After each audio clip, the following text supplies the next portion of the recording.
Compensation for pupils who were abused at a special school in Norfolk may have moved a step closer today. 86 former pupils of Banham Marshall's College are claiming damages for physical and psychological abuse. Today, a judge ordered that thousands of school records be made available to lawyers quickly. The legal team for the former students wanted two things today: the immediate release of thousands of school records and details of the school's insurers. Banham Marshall's College near Diss was a private school for children with special educational needs, and local authorities spent a lot of money to send their vulnerable children there. But many were abused. The head, George Robson, was convicted in 2007 but died 2 days later. 86 ex-pupils want compensation, and the judge said their solicitor should see school records without delay to build the case. This is a huge step forward for the claimants to progress the action.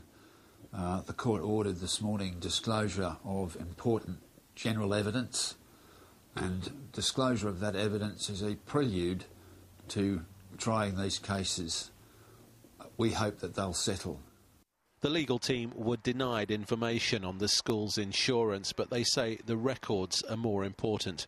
Any payouts could take another 18 months, but figures up to £100,000 are possible. Ian Barmer, BBC Look East.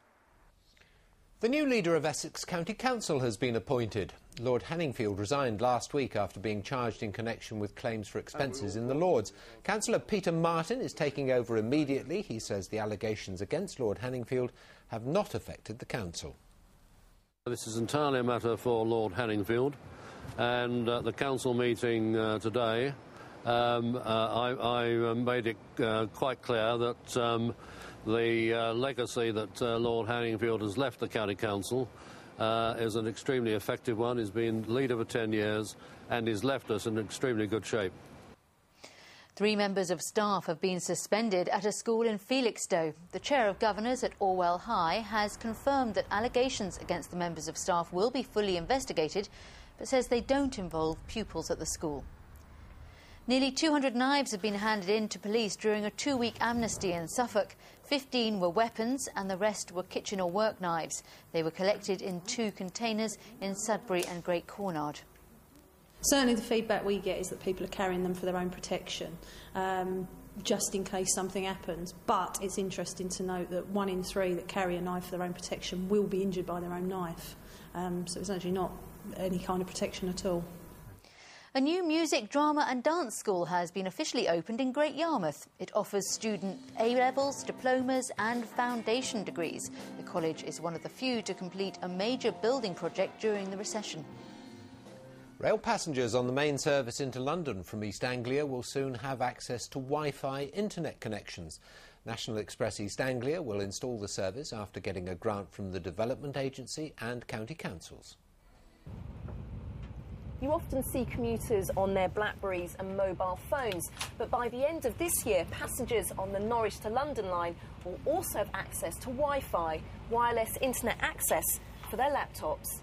It's costing £346,000, money which National Express East Anglia has been given by the East of England Development Agency and Norfolk and Suffolk County Councils. That's a waste of, money, isn't it? What's the point of it? Nobody's going to use Wi-Fi on the train. I think it would be better spent on the engineering works. I just think that it's more updating of the lines and the carriages rather than the facilities at the moment, you know. It's not the first train line to get Wi-Fi. First-class passengers won't have to pay for the service, but standard ticket holders will. Well, it will be a session charge, and at the moment we're not sure what that will be, but it will be a small charge. People want to be able to log in and use the time more effectively, and so this gives an opportunity for people to do that. I mean, it's being installed new, so this will be up to the latest standards. So we expect it to be reliable. All our work shows this is a great economic return for the public investment, so I think we're going to see improved productivity, we're going to see a great payback for that public investment. I think the other thing, it would be a fractional amount of every train ticket.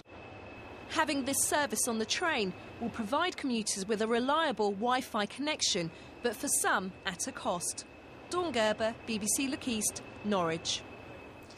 In football, Ipswich could find themselves in the Championship relegation zone if they fail to win tonight. They head to QPR, just a point and a place above the bottom three.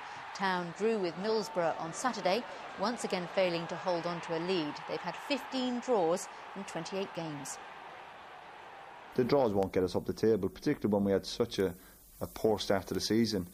In terms of the form guide the last 2 or 3 months, and it's probably we'd be in a healthy position, but of course we started so poorly, so yeah, we're playing catch up.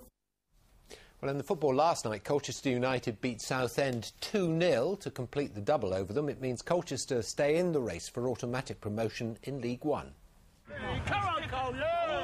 Not a night for the faint-hearted. Freezing temperatures to keep warm, any headgear would do. The pre-match banter did its best to keep the chill at bay.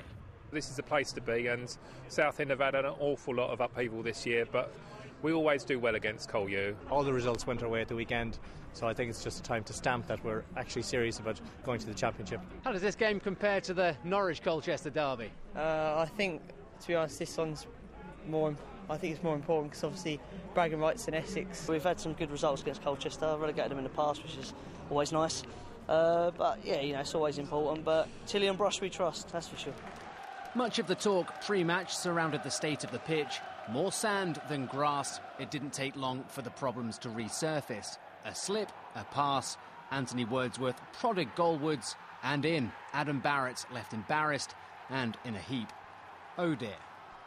Colchester's manager Adi Boothroyd was absent due to a family illness. With his assistant watching on, Wordsworth poached a second, his third goal against Southend this season. Barrett thought he'd made amends for his error. His header disallowed for a foul. The Shrimpers now just 2 points above the relegation zone. There was a lot of belief there tonight. From my point of view, the lads have dug in, like I say, on a tough pitch, played some good stuff, worked hard, and they've shown me enough tonight that, you know, that we can stay up. We've won the last 3 here under difficult circumstances. We want a better pitch to play, and we want to play better football than it allows us to. But we say it's a reason and not an excuse, and that's important, that the attitude, as I say, is spot on. So, derby delights for Colchester, closing in on the top 2, and with their next 2 games away, respite for a pitch badly in need of some time off. Tom Williams, BBC Look East, Colchester.